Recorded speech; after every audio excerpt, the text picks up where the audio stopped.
Imagine, if you will, a world utterly transformed, not by technological marvels or cataclysmic events, but by an idea so audacious, so utterly strange that it sought to reshape the very foundations of human society.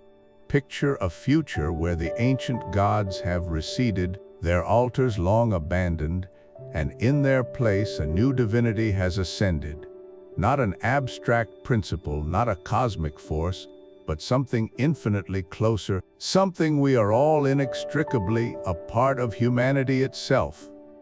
What if we replaced God with humanity? What if our sacred texts became scientific treatises, our prayers became acts of civic duty, and our priests were not men of faith, but high-minded philosophers dedicated to progress and order?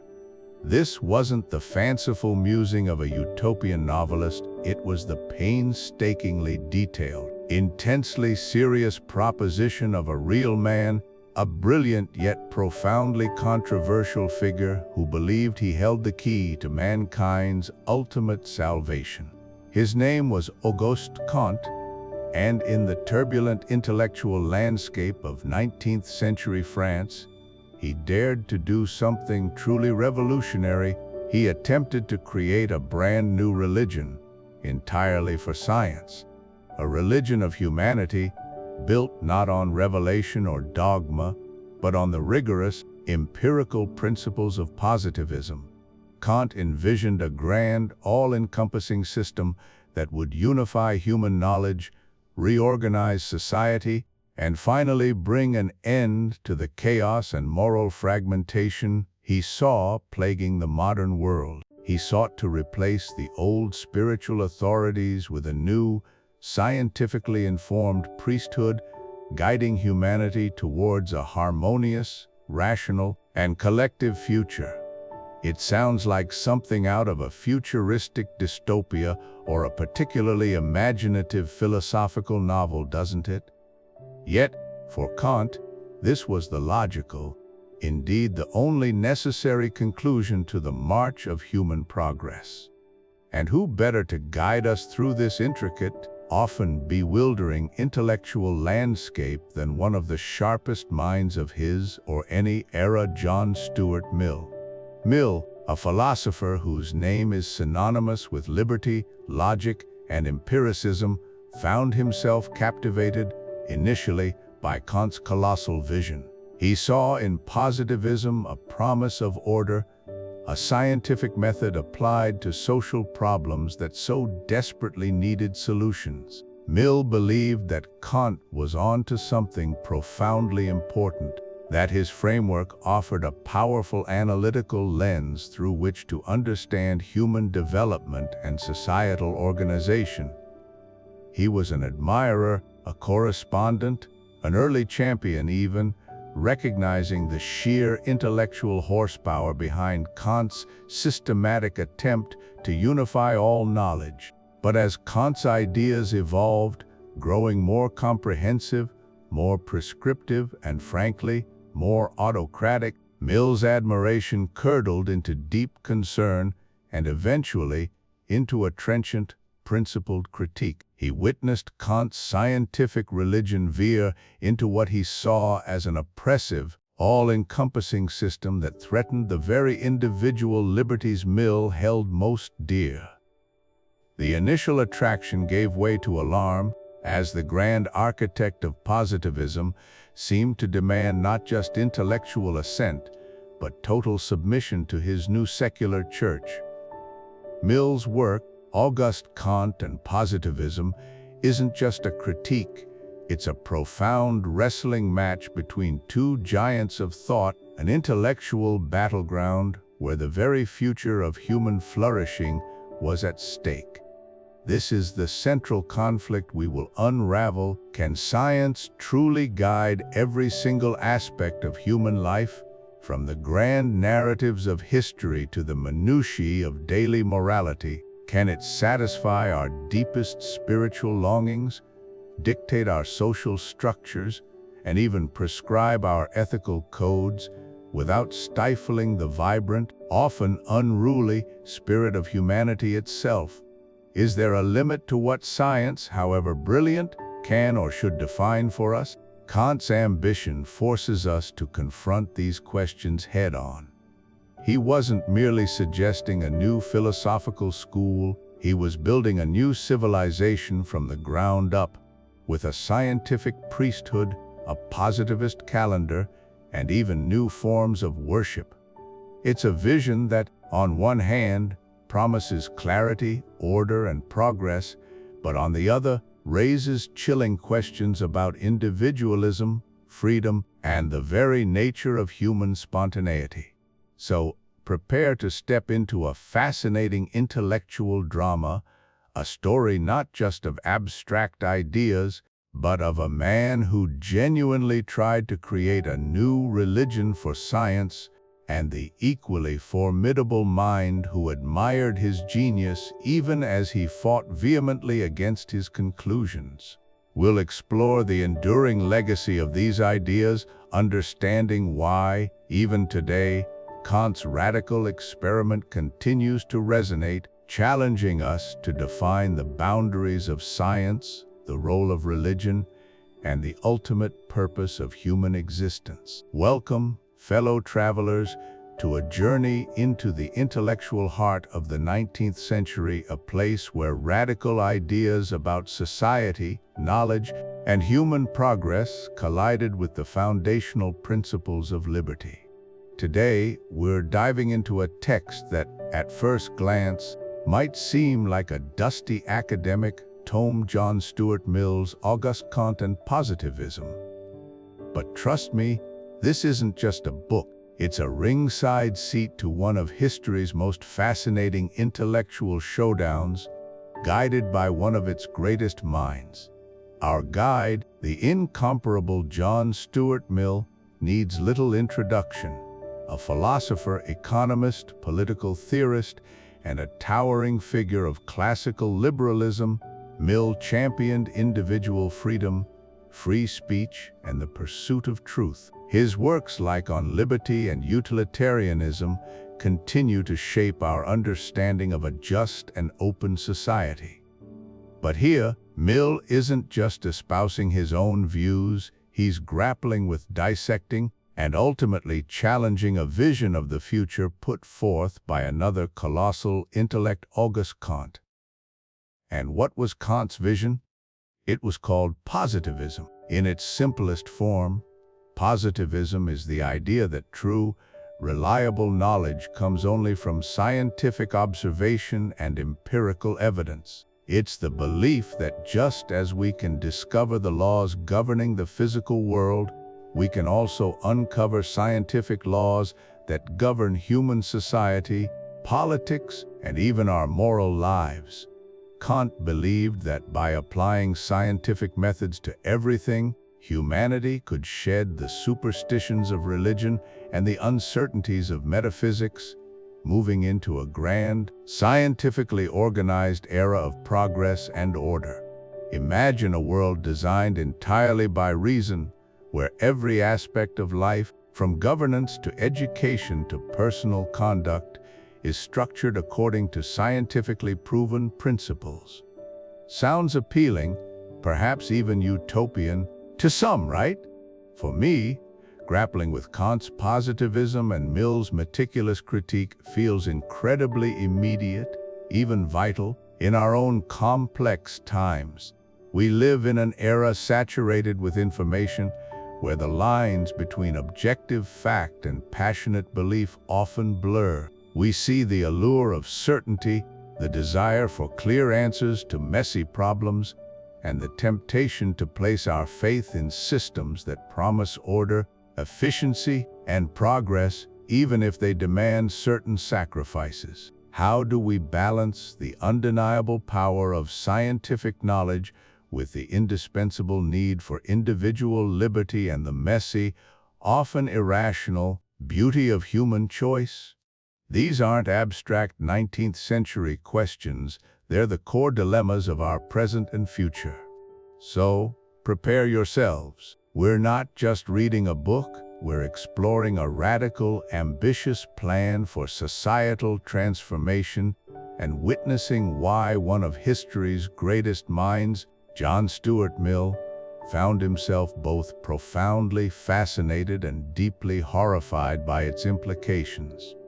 This isn't just about historical philosophy, it's about the very foundations of how we organize our societies, what we value as truth, and the enduring tension between progress, reason, and the unyielding spirit of human freedom.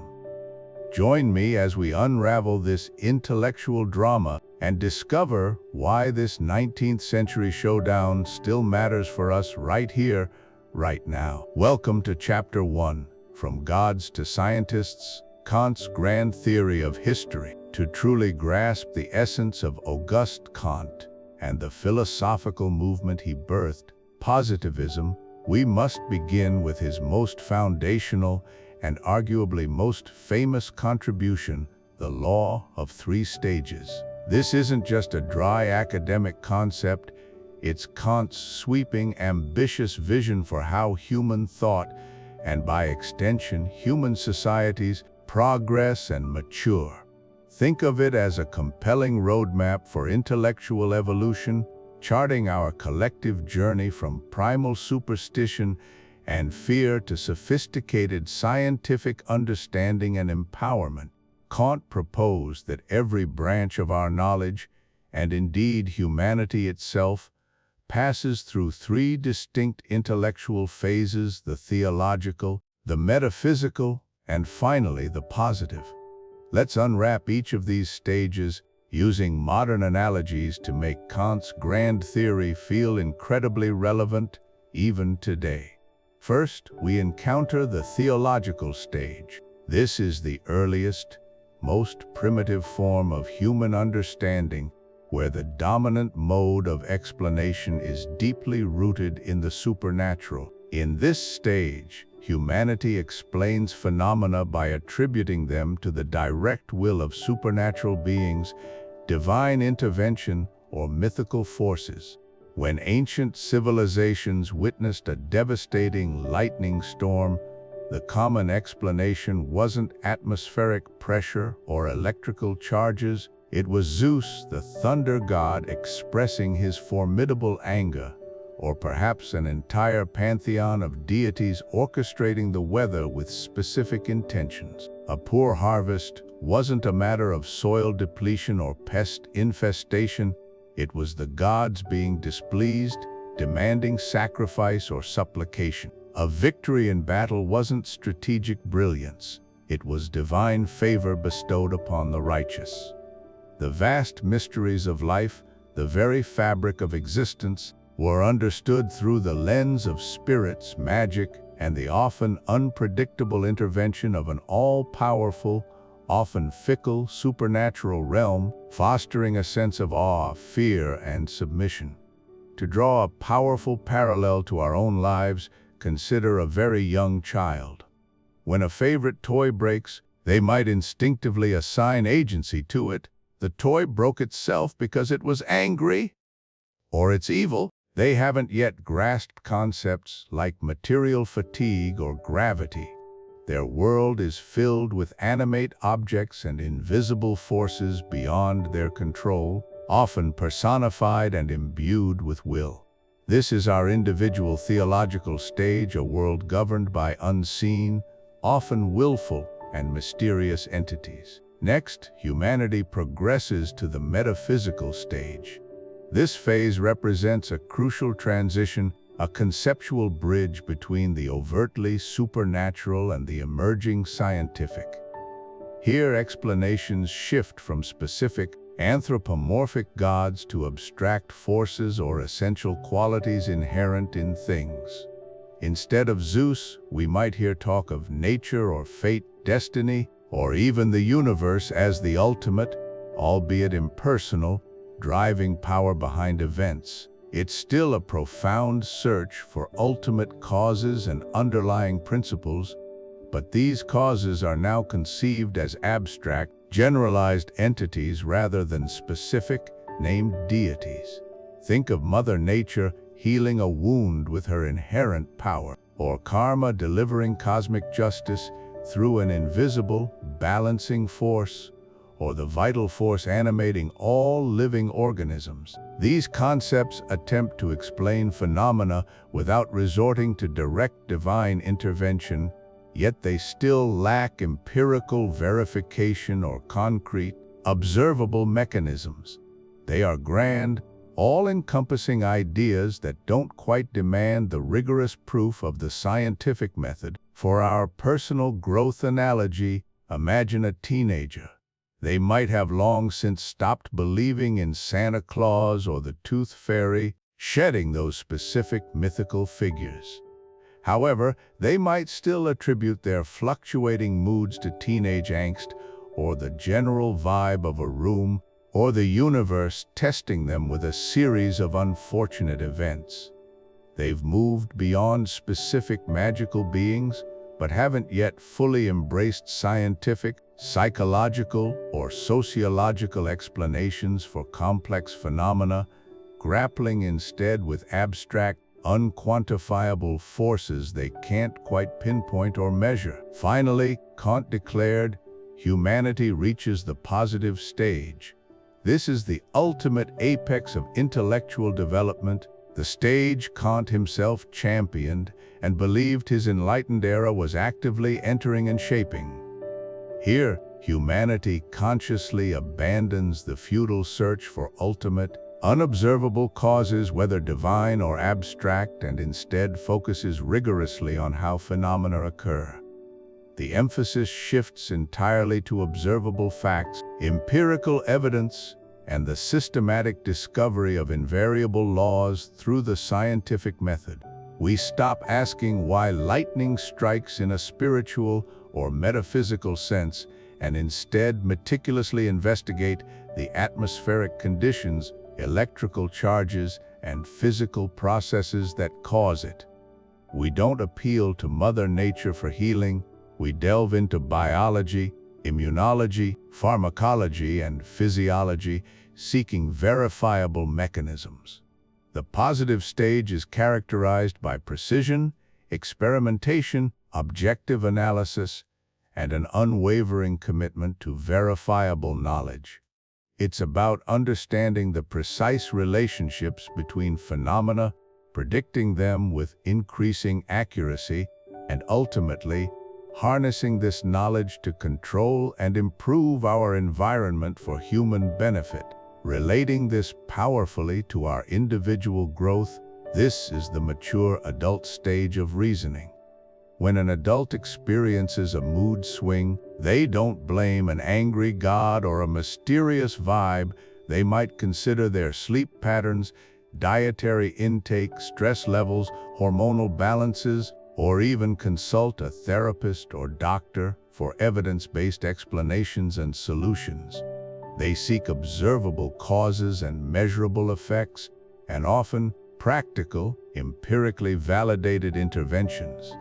This isn't merely a dismissal of earlier beliefs, it's an elevation of intellectual rigor. Comte saw this progression not just as an interesting intellectual exercise, but as the fundamental engine of societal evolution and the key to human progress.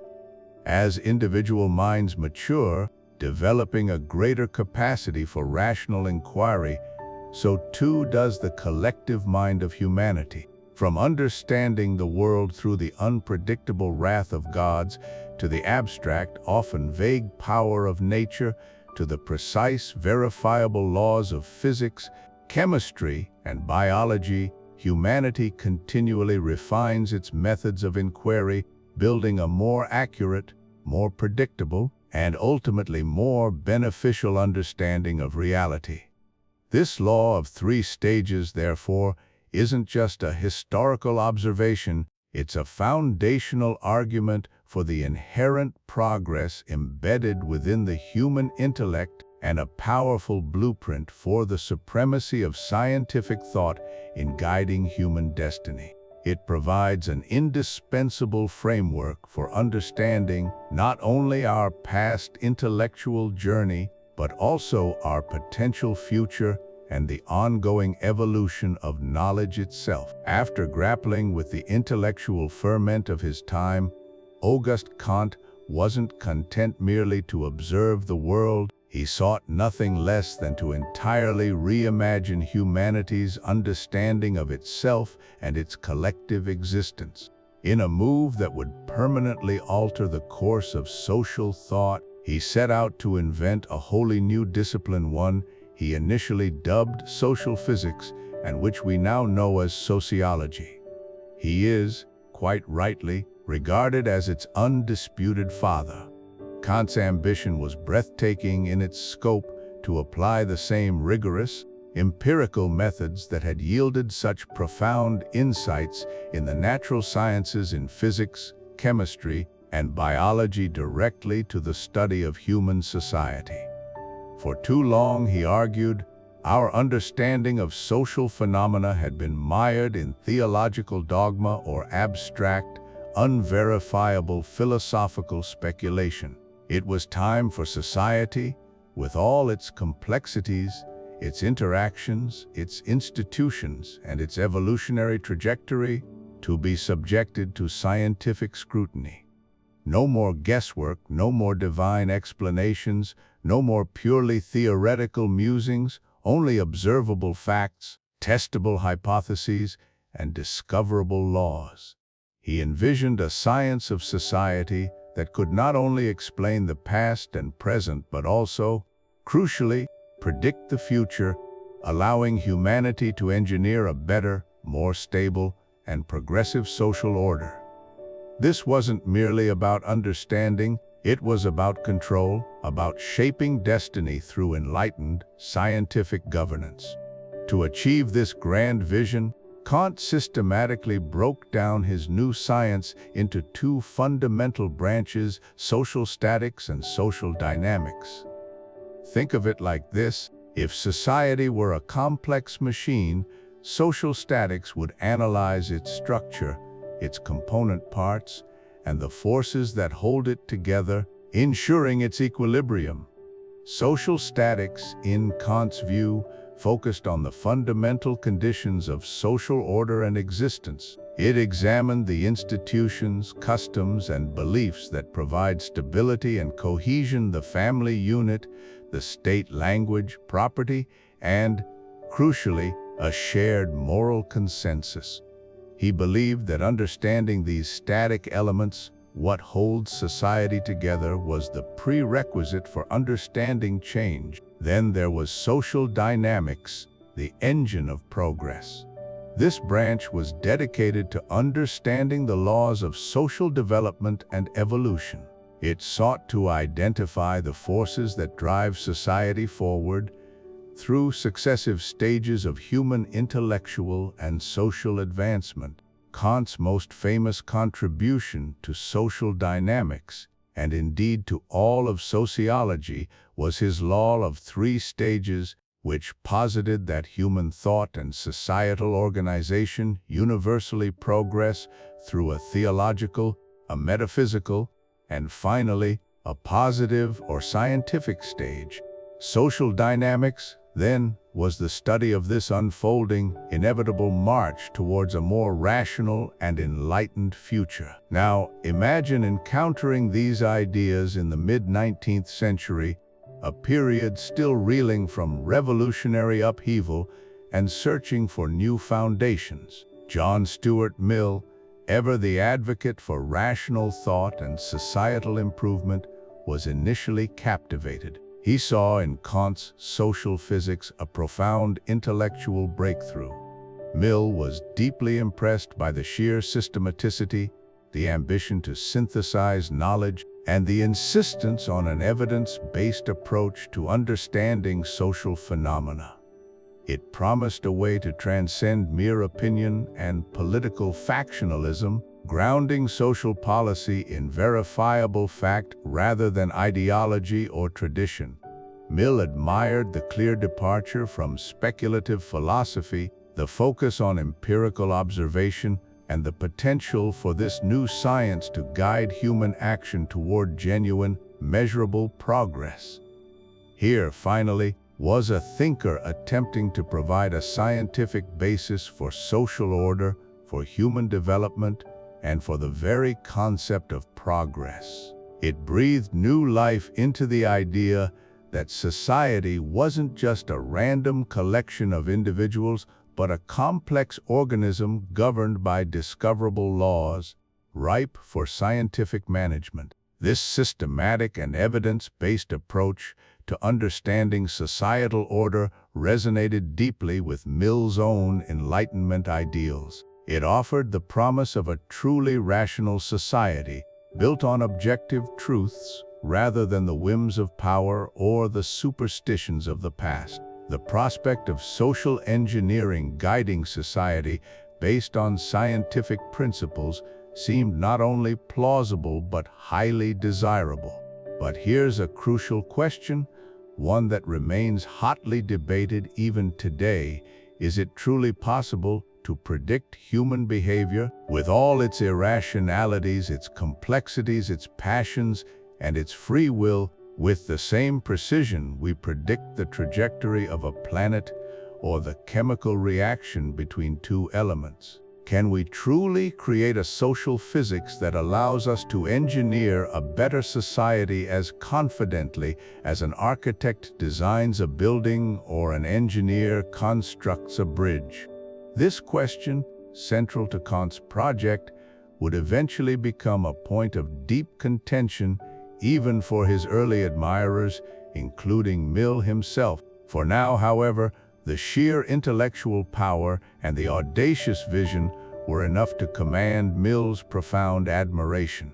The seeds of both profound insight and future disagreement were sown in this very ambition. We've explored Comte's genius, his foundational contributions to sociology, and his ambitious vision for a scientifically guided society. But as we delve deeper into his mature work, specifically the later volumes of the System of Positive Polity, we encounter a transformation so profound, so alarming, that it caused John Stuart Mill to recoil in horror, drawing a definitive line in the intellectual sand.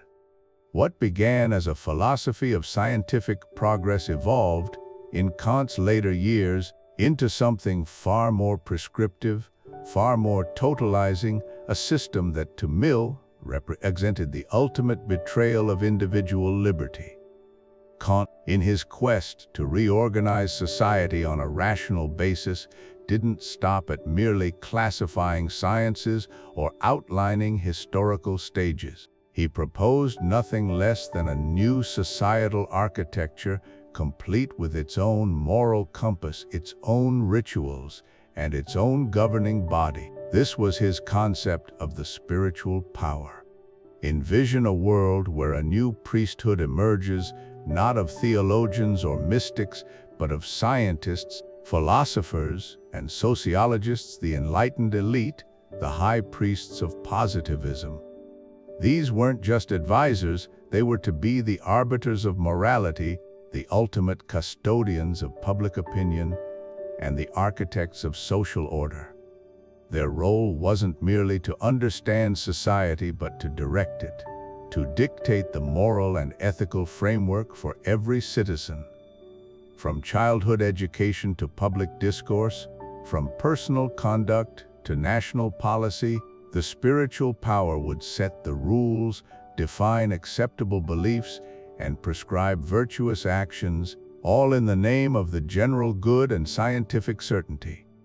Individual consciences would be shaped, guided, and, if necessary, corrected by this enlightened intellectual authority.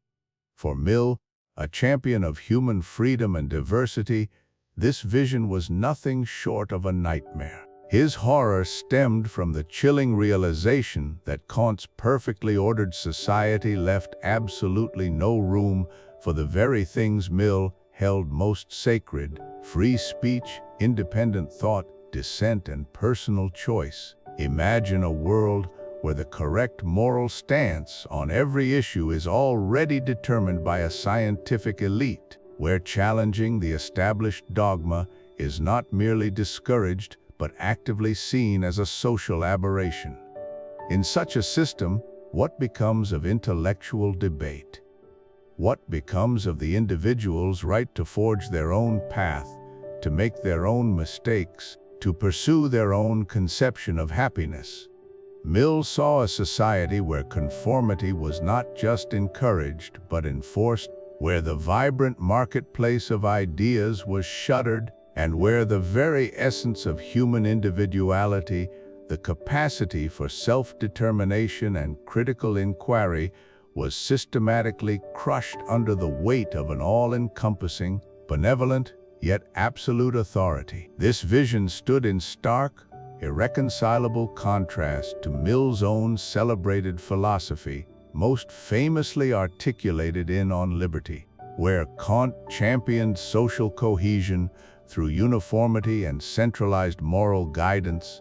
Mill advocated for the flourishing of individuality, the robust clash of opinions, and the vital importance of eccentricities. Mill's iconic harm principle famously asserts that the only purpose for which power can be rightfully exercised over any member of a civilized community against his will is to prevent harm to others. Beyond that, individuals should be free to think, speak, and act as they choose, precisely because the development of unique perspectives and diverse lifestyles is essential for human progress and well-being. Comte's positivist state, with its paternalistic spiritual power dictating morality and belief, directly violated this fundamental tenet. It sought to mold individuals into predetermined patterns, whereas Mill believed that true progress lay in allowing 1,000 different flowers to bloom, even if some were unconventional, even if some opinions were unpopular. To truly grasp the chilling implications of Comte's later system, let's employ a modern analogy. Imagine a society perfectly managed by a hyper-efficient, benevolent, but ultimately absolute artificial intelligence, or a sprawling, omnipresent tech corporation. This AI possesses all the data, understands human psychology intimately, and has optimized every aspect of life for maximum efficiency, health, and happiness. It recommends your career path, your dietary choices, your entertainment, even your social interactions, all based on what it has scientifically determined is best for you and for society as a whole. It ensures perfect public health, minimizes crime, and maximizes economic output. There is no poverty, no disease, no war, no serious dissent. Every decision is rational, every outcome optimized. On the surface, it sounds idyllic, doesn't it? But then consider, what if you don't want the career path it chose for you? What if you disagree with its scientifically validated moral pronouncements? What if you want to experiment with a lifestyle it deems inefficient or suboptimal? The AI, being benevolent and rational, would gently, perhaps even subtly, guide you back to the correct path. It wouldn't use brute force, perhaps, but it would make it exceedingly difficult, if not impossible, to deviate. Your personal choice would be an illusion, a curated experience within a perfectly controlled system. Your free will would be gently, invisibly, yet entirely absorbed into the grand, optimized plan. This is the essence of Mill's nightmare, a perfect, scientific, rational society that, in its pursuit of collective harmony and objective truth, extinguishes the very spark of human freedom and individuality that makes life worth living. It's a world where the absence of overt tyranny gives way to a far more insidious form of control, the tyranny of prescribed good. And for Mill, this was a future to be fiercely resisted. Welcome back. We've explored Comte's scientific method, his law of 3 stages, and his ambitious vision for a scientifically ordered society. But now, we arrive at perhaps the most peculiar, the most eccentric, and certainly the most controversial part of his grand scheme, what he termed the religion of humanity. For many, including his greatest interpreter, John Stuart Mill, this was where Comte's genius veered sharply into delusion, transforming his rational positivism into something strikingly irrational and even authoritarian. Comte, having rejected the supernatural God of traditional religions, felt a profound void. He believed that humanity still needed the moral cohesion, the shared purpose, and the emotional fulfillment that religion once provided. His solution was not to eliminate religion, but to reinvent it entirely, creating a secular faith dedicated not to a divine being, but to humanity itself. This wasn't some abstract concept. Comte envisioned the great being as the sum total of all past, present, and future individuals who contribute or have contributed to human progress. It was a collective, immortal entity that deserved veneration, gratitude, and service.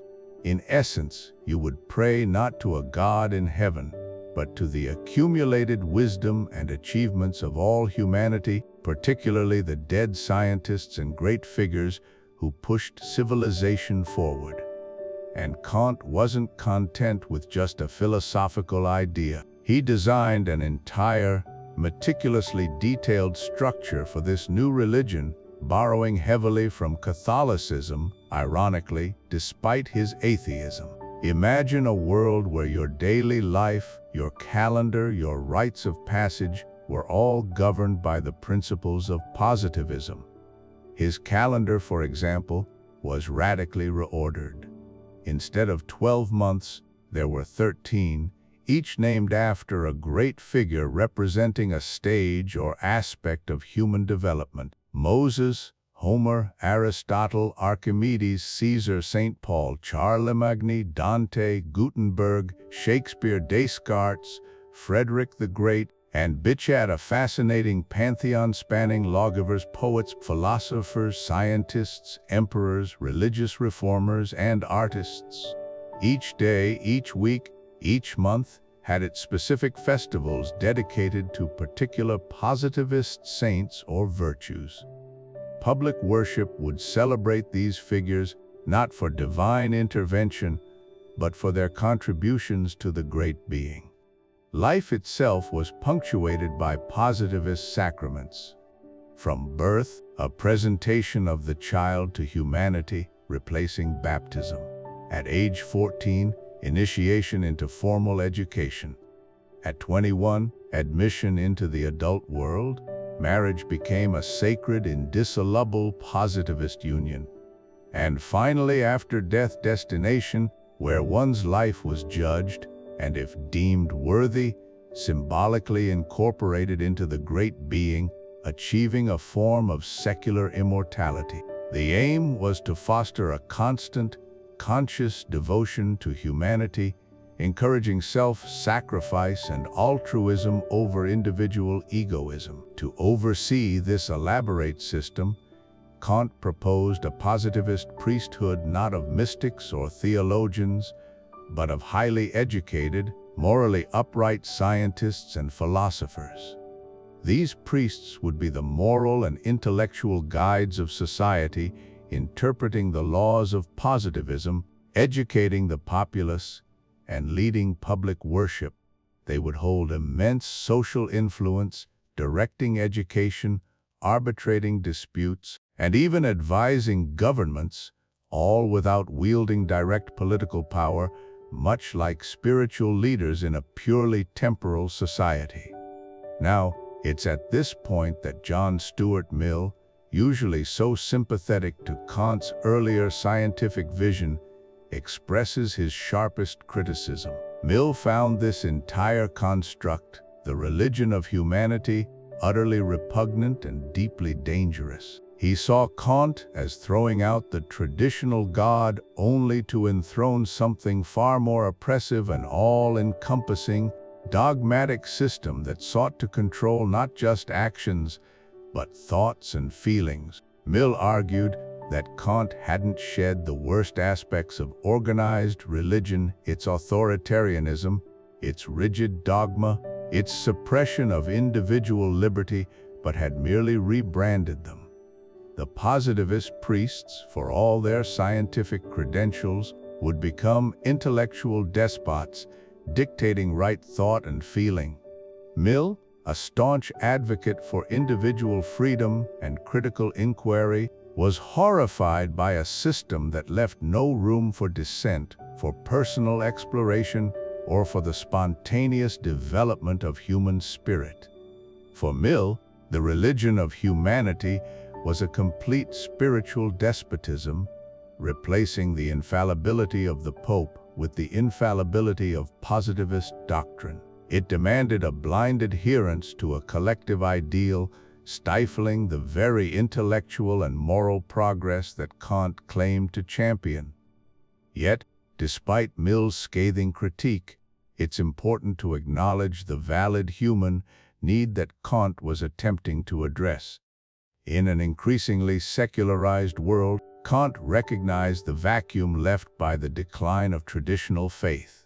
People still craved community, shared purpose, moral guidance, and a sense of belonging to something larger than themselves. He saw the potential for science and reason to provide the framework for a new ethical system, one based on demonstrable facts and a collective human project. His religion of humanity, however flawed and authoritarian in its execution, was an earnest, if misguided, attempt to unify society, foster altruism, and give meaning to life in a post-theological age. Ultimately, Comte's religion of humanity never gained widespread traction. Its elaborate rituals and demanding structure proved too artificial, too rigid, and too far removed from genuine human spiritual experience. It stands as a testament to both Comte's immense ambition and his profound limitations, a brilliant mind capable of insightful analysis, yet prone to a deeply controlling, almost utopian, vision that sought to engineer human society and even human emotion down to the finest detail. And it was this divergence, this almost religious zeal for social control, that irrevocably separated the paths of Auguste Comte and his former admirer, John Stuart Mill. So after all this discussion of Auguste Comte's ambitious vision for a scientifically ordered society and John Stuart Mill's incisive, humanistic counter-arguments, we arrive at perhaps the most pressing question for us. Here in the 21st century, are we, in fact, living in Comte's world? The answer, I believe, isn't a simple yes or no, but rather a profound recognition that the core tensions they debated are not just historical curiosities, but the very DNA of our modern lives. Let's begin by considering the rise of the modern expert class. Comte envisioned a society guided by a scientific priesthood, an intellectual elite whose knowledge would shape every aspect of human endeavor. Does this sound familiar? Look around you. We live in an age that increasingly defers to specialized knowledge. From the architects of Silicon Valley shaping our digital existence, to the public health officials guiding our responses to global pandemics, to the central bankers and economic forecasters whose pronouncements can shift markets and national policies, their authority often carries an almost sacrosanct weight. We rely on technocrats and credentialed specialists for everything from our medical treatments to our urban planning. Their expertise is undeniably valuable, even essential for navigating the complexities of the modern world. But this increasing reliance on specialized knowledge also raises Mill's specter. When does necessary guidance cross the line into unchecked authority? When does the collective wisdom of an expert class begin to stifle individual thought and critical inquiry? even when that thought might lead to inconvenient questions. Kant also understood the human need for cohesion, purpose, and shared values in a world moving beyond traditional religious frameworks. His answer was the religion of humanity, a secular system for moral guidance and collective worship of human progress. In our own increasingly secular age, where traditional religious institutions often hold less sway, we witness a profound and widespread search for meaning. This manifests in diverse ways: the fervent embrace of certain ideologies, the formation of online communities around shared values, the passionate pursuit of social justice or environmental causes, or even the almost utopian belief in technological salvation. These movements, while often noble and necessary, can sometimes develop their own dogmas, their own orthodoxies, fostering a sense of collective identity that, while not explicitly religious, can certainly demand a similar kind of devotion and conformity. They offer a sense of belonging and purpose, but sometimes at the cost of dissenting viewpoints or individual expression, echoing Kant's desire for social unity over individual eccentricity. This is precisely where John Stuart Mill's timeless warnings resonate with such alarming clarity. Mill, remember, was deeply concerned about any form of unchecked authority, whether from a monarch, a religious dogma, a tyrannical majority, or indeed a scientific elite. He championed individual liberty, the marketplace of ideas, and the vital necessity of dissenting voices, even those we find uncomfortable or seemingly erroneous. Today we grapple with these very same issues, often amplified by the speed and reach of digital communication. Debates around misinformation and disinformation frequently pit the need for informed public consensus against the fundamental right to question, to challenge, to even be wrong. Who decides what constitutes truth or science? And when that power to define and curate information becomes concentrated, whether in government, powerful technology platforms, or even well-meaning scientific institutions, are we not stepping onto the very path Mill cautioned against, a path where the individual is dwarfed by an overarching, supposedly benevolent, but ultimately stifling authority? The tension between technocratic expertise and individual freedom, between a unified, scientifically guided society and a diverse, freely thinking populace, is not some abstract historical relic. It is the fundamental operating conflict within modern society itself. It's the very air we breathe, the bedrock of countless contemporary debates, from public health policies to economic strategies, from the future of artificial intelligence to the structure of our social interactions. The Comte-Mill debate, therefore, isn't just a fascinating intellectual exchange from 2 centuries ago. It is a timeless struggle that defines our present and will profoundly shape our future.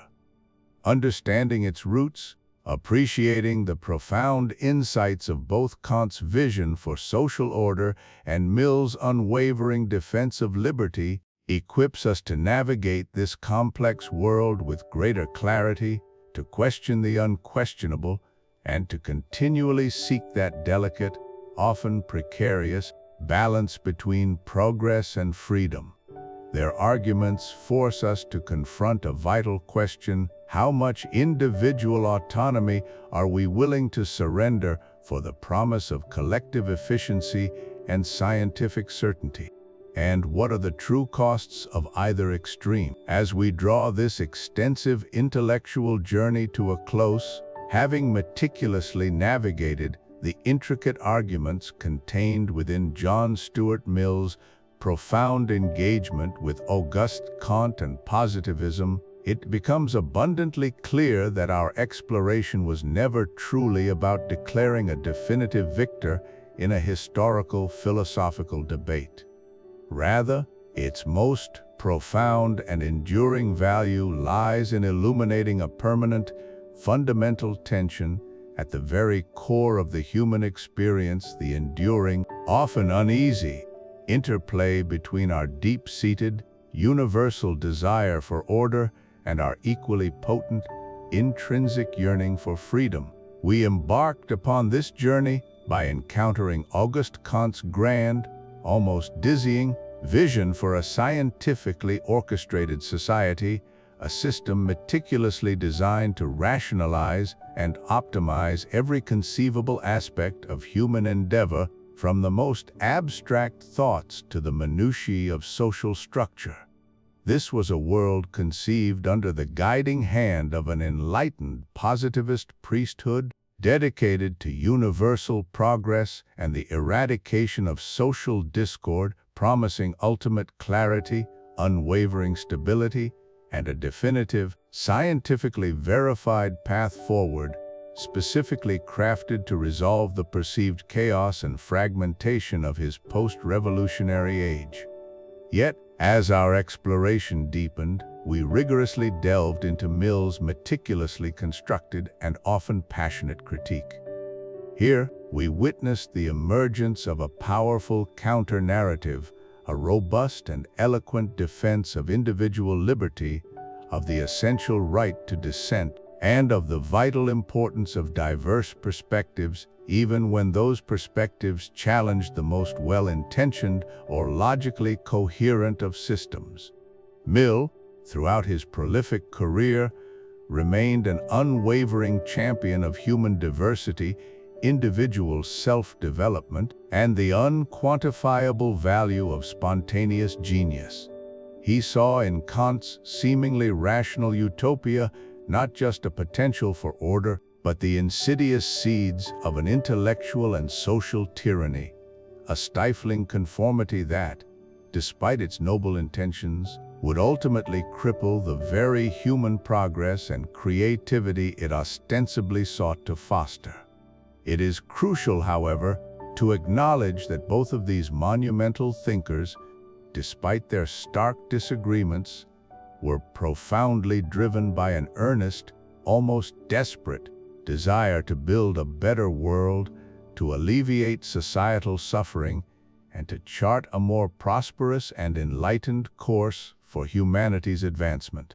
Their chosen methods, however, were dramatically divergent, rooted in fundamentally different conceptions of human nature itself. Comte firmly believed that humanity, in its collective form, required disciplined guidance, a unified moral and intellectual authority to achieve its highest potential.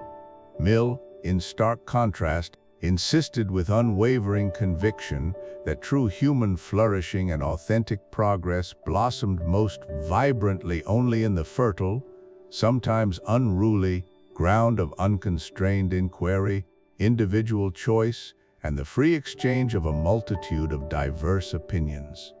This profound conflict, far from being consigned to the dusty shelves of historical philosophy, resonates deeply within the complex fabric of our contemporary lives. The intellectual sparring between Comte and Mill serves as an extraordinarily eloquent articulation of an internal struggle that each of us, as individuals, and every society, as a collective entity, constantly confronts. How much of our individual freedom, how much personal agency are we genuinely willing to temper, or even, at times, relinquish, in pursuit of collective security, systemic efficiency, or a universally agreed upon vision of progress?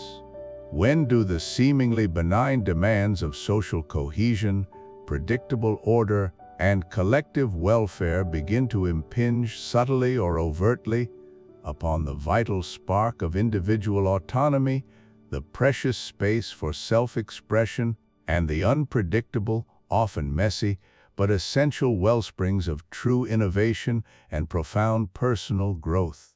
Do we, in moments of uncertainty or crisis, instinctively prioritize the comforting neatness of a predefined path with its promise of stability or the exhilarating, yet sometimes perilous, adventure of self-determination and the unpredictable unfolding of human potential?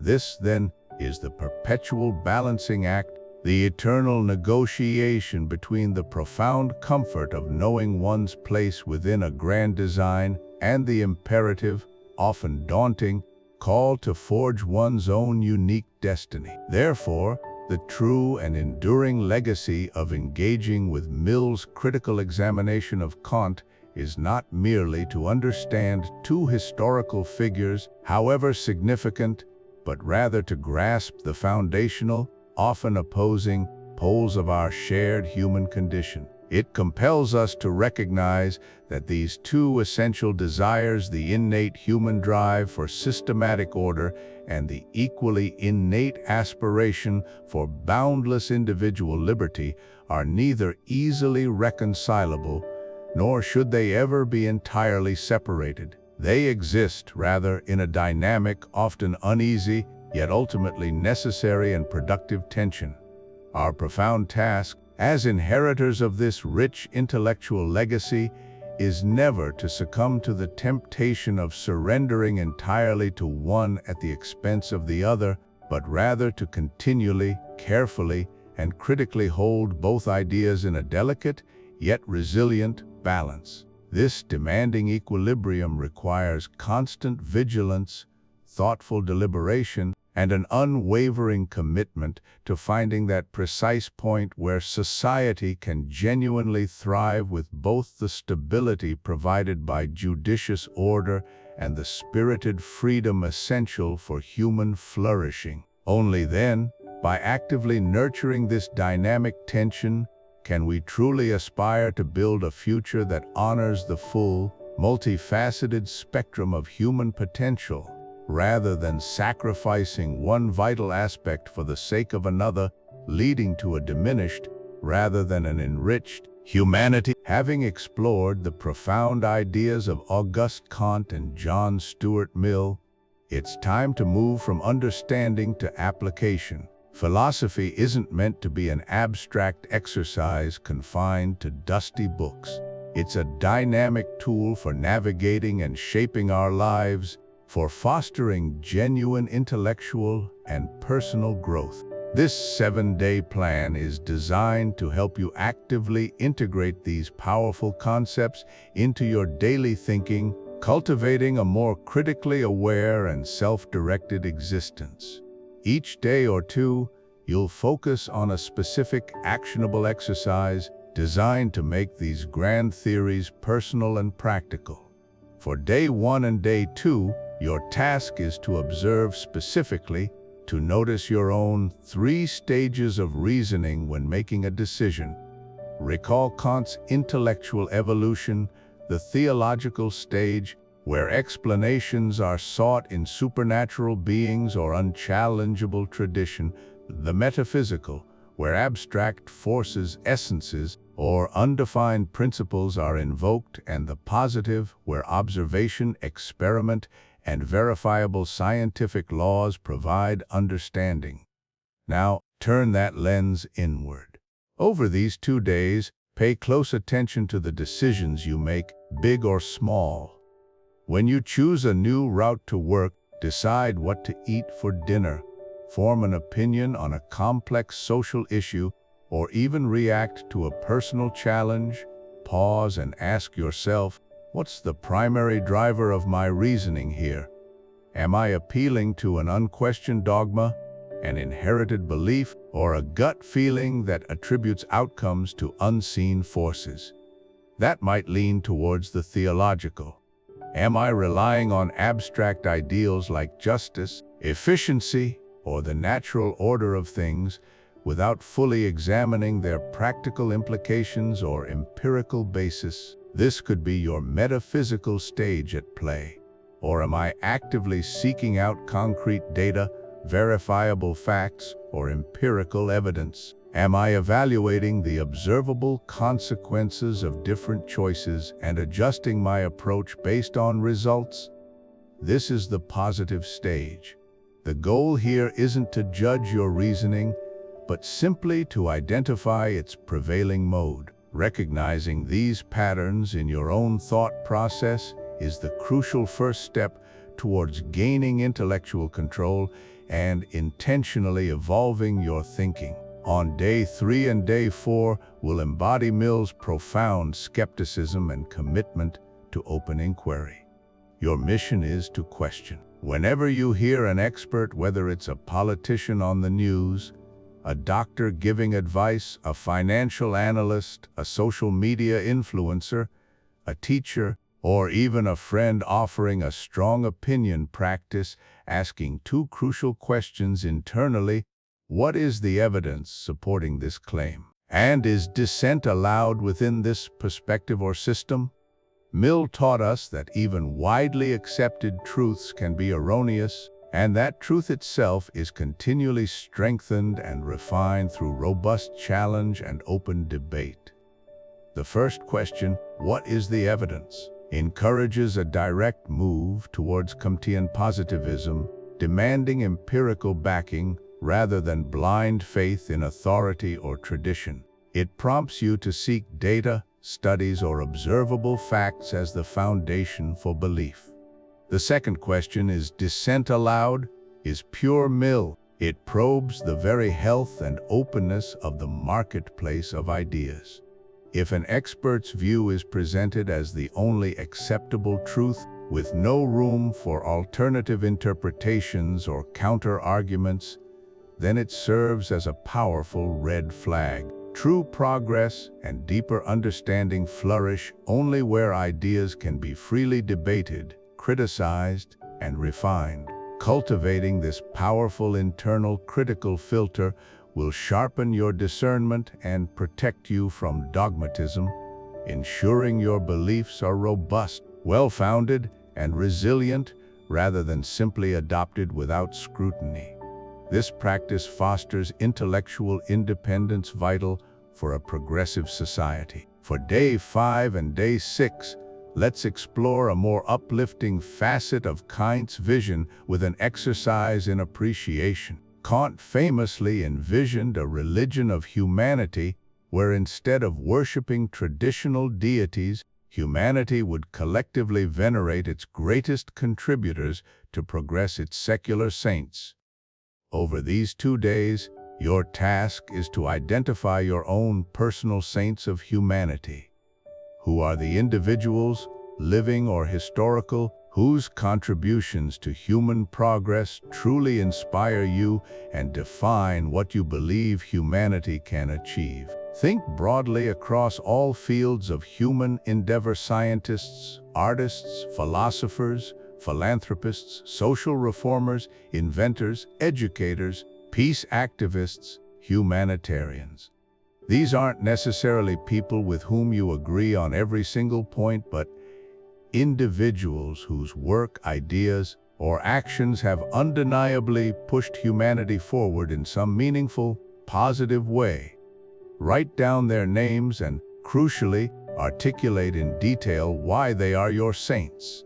What specific impact did they have? What admirable qualities did they embody that resonate with you? Perhaps it's Marie Curie for her relentless scientific breakthroughs and unwavering perseverance in the face of adversity, Nelson Mandela for his extraordinary fight for justice, equality, and reconciliation, Leonardo da Vinci for his boundless curiosity, multidisciplinary genius, and innovative spirit, or Rachel Carson for her pivotal role in awakening environmental consciousness. By consciously recognizing and appreciating these figures, you not only connect with a powerful, positive vision of human potential and achievement, but you also define, for yourself, what progress truly means and what core values you hold dear in the collective human endeavor.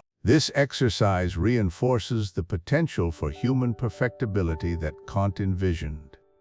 Finally, on day 7, we bring it all together with a powerful exercise in reflection and self-definition, deeply rooted in Mill's liberalism. Your task is to define an area in your own life where you want to exercise more personal liberty while scrupulously respecting Mill's foundational harm principle. Recall Mill's unambiguous declaration: the only purpose for which power can be rightfully exercised over any member of a civilized community against his will is to prevent harm to others. This principle is the cornerstone of individual freedom in a just society. Now, consider your own life with an honest gaze. Is there a particular aspect where you feel constrained, where you wish to express yourself more authentically, pursue a different path, hold a unique opinion, or engage in a specific hobby without undue pressure or judgment? This could be anything from your personal style, career choices, lifestyle habits, your expressed opinions, or even the way you manage your time. Once you've identified this area, critically examine it through the precise lens of the harm principle. Ask yourself, if I were to fully exercise my liberty in this specific area, would it genuinely cause direct, observable harm to others? Mill was clear that harm is distinct from mere offense, disagreement, or discomfort. It refers to a tangible infringement upon rights, safety, or property. This exercise is not just about identifying your freedoms, it's about understanding the precise boundaries of your freedom, both externally imposed and internally understood. It empowers you to proactively claim your rightful autonomy and individuality, while simultaneously holding yourself ethically accountable to the responsibilities that come with living in a complex, interconnected society. It's about being a truly self-governing individual, thoughtfully navigating the delicate and essential balance between personal freedom and collective well-being, precisely as Mill envisioned. These 7 days are just a starting point, a catalyst for deeper engagement. The profound insights gleaned from Comte and Mill are not meant to be passively consumed, but actively wielded in the crucible of your own experience. By committing to and engaging with these transformative exercises, you're not just learning about philosophy, you're actively becoming a more philosophical person, one who observes with greater clarity, questions with deeper insight, appreciates with purpose, and lives with intentional liberty. Continue to apply this critical lens to your world, to your interactions, and to your decisions, and watch as your understanding and your capacity for independent thought profoundly expand. So, as we conclude our deep dive into the fascinating, intricate, and profoundly relevant dialogue between Auguste Comte and John Stuart Mill, let's solidify our understanding by distilling the essence of their contrasting philosophies into 3 pivotal takeaways. This is your mental toolkit, a quick, memorable recap designed not just for easy retention, but also for sparking further reflection and conversation long after our time together today draws to a close. Consider these points your ultimate summary, the anchors for understanding their enduring impact on our world.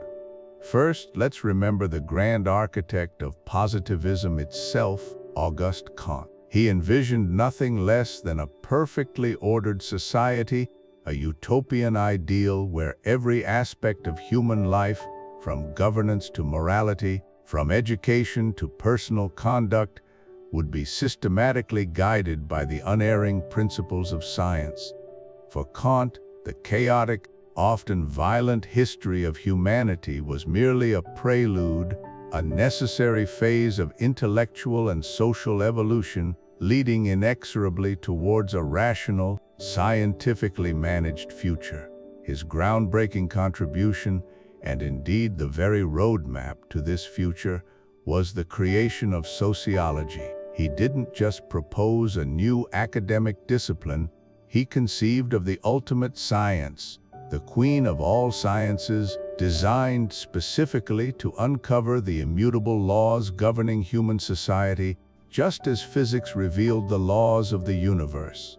In Kant's view, these scientific insights, once discovered, would be applied by a new class of enlightened, benevolent scientific experts, the positivist priests of humanity, to engineer social harmony, progress, and universal well-being. Their authority would stem from their superior knowledge, their objective understanding of societal mechanisms, promising a world free from discord, superstition, and irrationality, a world operating with the precision of a well-oiled, scientifically managed machine. This was not just a philosophy, it was a blueprint for a global technocratic reformation, a bold assertion that science held the definitive answers to humanity's most complex challenges. Now, let's turn to John Stuart Mill, Kant's most eloquent and incisive critic. Our second crucial takeaway highlights Mill's complex, nuanced response to this ambitious vision. While Mill certainly admired Kant's foundational goal, the aspiration to apply scientific rigor to societal improvement, to move beyond blind tradition and toward a more rational approach to governance and human development, he vehemently rejected the chillingly authoritarian implications of Kant's proposed positivist society. Mill, a lifelong champion of individual liberty, saw in Kant's perfectly ordered, scientifically managed utopia the seeds of an intellectual and personal tyranny far more insidious than any bygone religious dogma. Where Kant saw benevolent guidance, Mill foresaw an oppressive uniformity, a crushing conformity that would stifle independent thought, creative expression, and the very spirit of human individuality that he held so dear. For Mill, the strength and progress of any society depended not on rigid adherence to a single, scientifically dictated truth, but precisely on the robust interplay of diverse opinions, the freedom to experiment with different ways of living, and the unconstrained development of each person's unique potential. He believed that even if a scientific elite somehow discovered the correct way to live, forcing it upon everyone would deprive humanity of the indispensable benefits of intellectual friction, the pursuit of truth through debate, and the moral and intellectual growth that only comes from free choice and personal responsibility.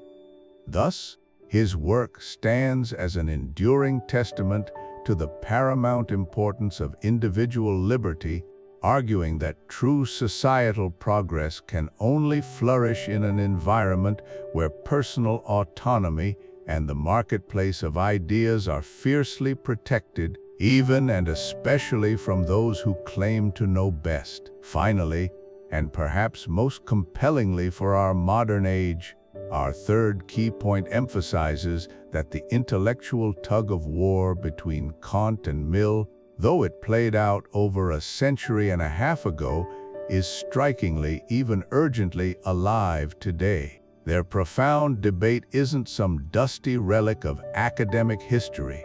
It forms the very bedrock of many contemporary struggles, reflecting our ongoing, often agonizing, tension between the imperative to trust expert knowledge and the non-negotiable demand to protect personal freedom. Think about the pervasive debates we grapple with daily, from public health crises, where scientific consensus on mandates and interventions clashes with deeply held beliefs about individual bodily autonomy and personal choice, to the climate emergency, where the overwhelming scientific evidence for action often meets fierce resistance rooted in economic liberty or a skepticism towards institutional authority. Consider the complex questions surrounding technological governance, artificial intelligence, and data privacy issues where the promises of efficiency and scientific optimization offered by expert systems often collide with concerns about surveillance, algorithmic control, and the erosion of individual agency. The Comtean impulse to seek rational, data-driven solutions, to cede authority to those with specialized knowledge for the greater good, resonates powerfully in our interconnected, complex world. Yet, the Millian insistence on the sanctity of individual rights, the irreplaceable value of dissent, the critical importance of diverse perspectives, and the ultimate danger of any monolithic authority, even one claiming scientific infallibility, remains an equally potent and necessary counterweight. The challenge they illuminate is not about choosing one path absolutely over the other, but rather about the ongoing, delicate, and often uncomfortable balancing act required to navigate modernity. How do we harness the immense power of scientific understanding and expert guidance without inadvertently paving the way for an authoritarian future? How do we safeguard the fundamental freedoms that allow human flourishing and critical inquiry without descending into a chaotic rejection of evidence and collective responsibility? These are the questions that define our era, making the intellectual legacy of Auguste Comte and John Stuart Mill not merely historically significant, but profoundly, immediately relevant to the future we are actively shaping right now together. Their insights offer not simple, readily available answers, but rather an indispensable framework for understanding the very fault lines of progress, the inherent tensions between order and liberty, and the complex responsibilities we bear in building a truly just and thriving democratic society. It's a dialogue that continues, echoing in every policy debate, every social movement, and every individual choice about how we wish to live in a world striving for both enlightenment and freedom. What a truly powerful legacy to ponder. We've embarked on a fascinating intellectual journey today, navigating the complex and often contrasting philosophies of Auguste Comte and John Stuart Mill. We've seen how Comte, with his grand vision of positivism, sought to scientifically organize society, placing humanity at the apex of a new rational religion. And then we encountered Mill, the staunch advocate for individual liberty, whose critique of Comte's later works brilliantly underscored the dangers of intellectual and social authoritarianism, even when cloaked in the guise of progress. Their arguments, though articulated in a different century, echo profoundly in our contemporary debates about societal structure, the role of expertise, the limits of state power, and the paramount importance of individual expression. The tension between collective good and individual freedom, between systematic order and spontaneous evolution, is as relevant now as it ever was. Now, having explored these intricate philosophical landscapes, having weighed the strengths and perceived weaknesses of each Titan's perspective, I'm genuinely eager to hear your voice in this ongoing discussion. So, let's bring this intellectual sparring into our shared space. My direct question to you, to ignite our conversation in the comments section below, is this: who do you side with more, Comte or Mill? And crucially, why? Did Comte's audacious blueprint for human progress, his insistence on a guiding scientific elite, and a religion of humanity resonate with your own ideals for a better future? Or did Mill's unwavering championing of diverse opinions, his profound belief in the continuous refinement of truth through open discourse, and his cautious warnings against any form of intellectual tyranny, whether from the state or from society, strike a more powerful chord within you? Perhaps you see a compelling synthesis, an unarticulated third path that reconciles their most valuable insights. Don't hold back your thoughts, your reasoned arguments, or even your personal connections to these ideas. Every comment you share doesn't just add a voice, it weaves another thread into the rich tapestry of our collective understanding, fostering a vibrant intellectual community right here. Your engagement is the very lifeblood of this channel and the future discussions we hope to cultivate. If this deep dive into Auguste Comte and positivism proved valuable to you, if it clarified a concept, challenged a preconceived notion, or simply offered a fresh perspective on these monumental thinkers, please take a moment to express that appreciation by giving this video a like. It's a small but incredibly significant action that signals to the YouTube algorithm that this content is worth sharing, helping others who are curious about philosophy, history, and critical thinking discover our growing community. And if the kind of thoughtful, in-depth analysis we've explored today is something you wish to see more of, if you're eager to continue peeling back the layers of influential books and pivotal ideas that have shaped human civilization, then I warmly invite you to subscribe to the channel. Becoming a subscriber means you'll be consistently informed about our upcoming explorations, ensuring you won't miss out on future opportunities to expand your intellectual horizons. Don't forget to tap that notification bell as well, so you're always updated when new content drops. For those whose intellectual appetites have been truly whetted by today's discussion and who are now hungry for primary sources, for the very words that sparked these debates centuries ago, I've curated a selection of resources for you. You'll find direct links in the video description below to John Stuart Mill's Auguste Comte and positivism itself, allowing you to engage directly with his masterful critique.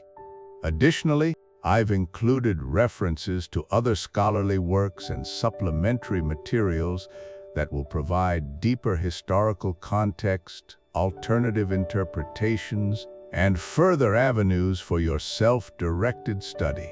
These resources are designed to be your springboard into a more profound engagement with these complex ideas. And finally, if this journey through Comte and Mill resonated deeply with you, if you believe someone in your circle, a friend, a colleague, a fellow student, or perhaps just someone you know who delights in intellectual inquiry and thoughtful debate would appreciate or benefit from this discussion, please consider sharing this video with them. Spreading these rich conversations isn't just about growing a channel, it's about enriching minds, sparking new dialogues beyond this platform, and nurturing a wider culture of critical thinking and philosophical engagement. Thank you once again for your dedicated attention and for joining me on this exploration of ideas that continue to shape our world. I truly look forward to reading your comments and continuing this vibrant conversation with all of you. Until next time, keep thinking critically and keep exploring.